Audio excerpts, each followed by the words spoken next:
Bueno, casi todos nos conocemos, entonces yo en realidad tengo 10 minutos que ustedes han visto en el programa y quisiera reducirlo un poquito, porque en realidad también, como decía Andrés, mi idea es venir a escucharlos más que a decir algo. Pero el reto que me hizo Ricardo era de hacer esta percepción sobre el tema del agua como recurso, ¿no es cierto? Y me puso en una disyuntiva muy grande, porque justamente el enfoque sistémico te plantea una contradicción aparente entre el enfoque del agua como recurso, ¿no es cierto?, y el enfoque sistémico, que debería tener una integralidad mucho mayor. Sino, como decía Jorge bien, en el sentido de recuperar para la vida, ¿no es cierto?, no solamente las estrategias de formación académicas, sino como un constante cotidiano que nosotros tenemos que tener para ver esto que significa la dimensión ética, ¿no es cierto?, del trabajo profesional que cada uno de nosotros desarrolla cotidianamente, y de esa contradicción que yo decía que tiene que ver con la sostenibilidad, entre comillas, que ahora aparentemente, ¿no es cierto?, por el tema del cambio climático, ya hablar de sostenibilidad es más que una utopía. Entonces, esos dos temas yo lo reflexionaba y decía, este reto, esta provocación que me había hecho Ricardo, ¿cómo me la planteo?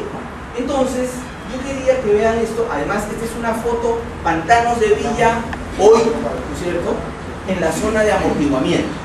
Esa es la vida que tenemos, y frente a ello estamos trabajando la conservación de humedales. Ese es el esquema general, ¿no es cierto?, del discurso que quiero confrontar con ustedes. La siguiente, por favor. Entonces, ahí empieza el reto, digamos, ¿no es cierto?, de conciliar estas dos percepciones, donde yo creo que tiene que haber ¿cómo se ve? Un tema que tiene que ver con el derecho, ¿no es cierto?, el derecho a la cantidad, a la calidad, gracias, pero sobre todo al establecimiento de una prioridad de carácter político, ¿no es cierto?, que no solamente se da en el gobierno, sino también en las instituciones. O sea, es decir, de qué manera, ¿no es cierto?, una universidad, el gobierno regional del Callao o el propio RENA están conciliando esta prioridad de este elemento hídrico como un derecho humano, ¿no es cierto? Y cómo conciliamos esa primera definición, ¿no es cierto?, del primer nivel, ¿no es cierto?, con una asignación de recursos. Y ahí toco el tema recursos, ¿no es cierto? Recursos, ¿pero para qué? Para garantizar el agua, ¿no es cierto?, porque esta necesidad de la gente, de la población, es impostergable.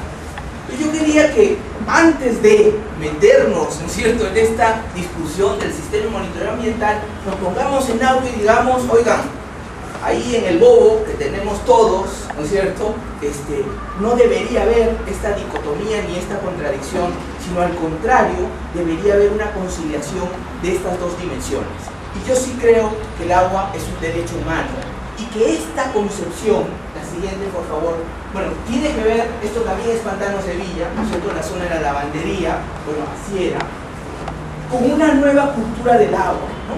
Entonces, discúlpenme, en la presentación van a ver algunas repeticiones tal vez, pero es fundamentalmente porque quería ver después una dinámica más participativa, pero creo que el tiempo no lo va a dar para tal. Entonces, uno de los temas en la nueva cultura del agua, que es una corriente de análisis europeo, les recomiendo leer a Pedro Arrojo.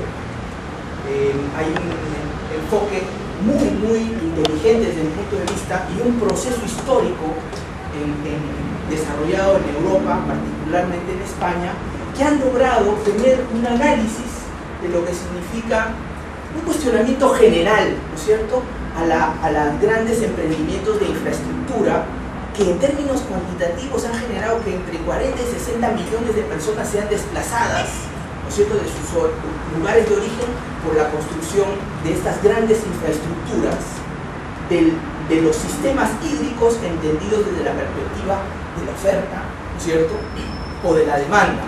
Ahí hay una percepción distinta que después quisiera retomar. Pero en todo caso, esta nueva cultura del agua lo que trata es de garantizar la recuperación de estos ecosistemas generadores de recursos hídricos.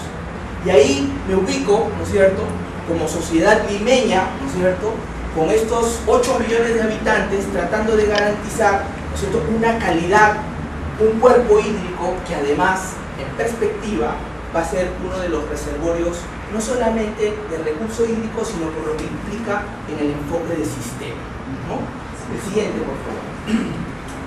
Esta nueva cultura del agua también plantea en la Carta Europea de la Cultura del Agua algo que es consustancial a lo que hacemos cotidianamente. Lo hacen en Ventanilla, lo hacemos en Huacho, lo estamos haciendo aquí en Pantano, lo haces en Bedreilá o en Vice. O sea, lo que estamos tratando es de, bueno, en el caso de ustedes no está tan, digamos, contaminada por la presión urbana, ¿cierto? Pero estamos pensando que esta nueva cultura de agua debiera tener, digamos, una estrategia de promoción de nuevos patrones de asentamiento, ¿no es cierto? Y yo lo decía con Carlos Vaca, decía cuando trabajamos en lo de Chillón, necesito cómo establecer una intangibilidad del área agrícola, cómo reducir la presión urbana sobre estos ecosistemas, ¿no es cierto?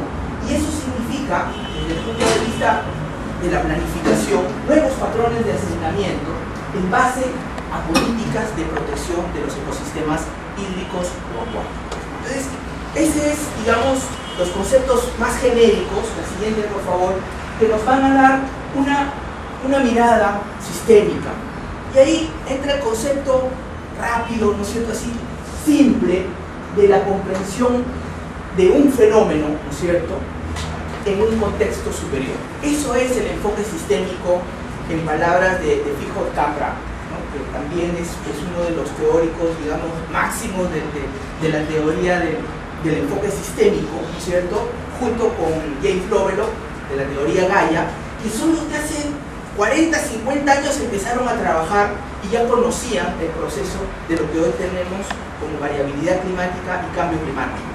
Ellos definen el enfoque sistémico como la comprensión de un fenómeno en un contexto global, ¿cierto? Entonces yo, como los conozco a ustedes, no les voy a venir a contar el cuento de la cuenca del río Ripa y de Pantanos de Villa, porque todos lo conocen, sino más bien recuperar aquellos elementos conceptuales que nos van a ayudar a contrastar lo que vamos a conversar estos días. Así es. Y comprender las cosas sistémicamente, me robé esta foto de lo que hicimos el otro día en Villa Baja, tiene que ver con procesos educativos, ¿no es cierto? Tiene que ver con cambios de actitudes y de comportamientos. Y esto es lo que significa, ¿no es cierto?, colocarlas en un contexto, establecer la naturaleza de las relaciones, ¿no? Es decir, eso del enfoque sistémico, ¿qué significa? ¿No? Pasar de una visión, ¿no es cierto?, estructural, ¿no es cierto?, de la estructura, del funcionamiento, a los elementos cualitativos, ¿no es cierto?, las cualidades, ¿qué es lo que define realmente el funcionamiento de estos sistemas? La siguiente.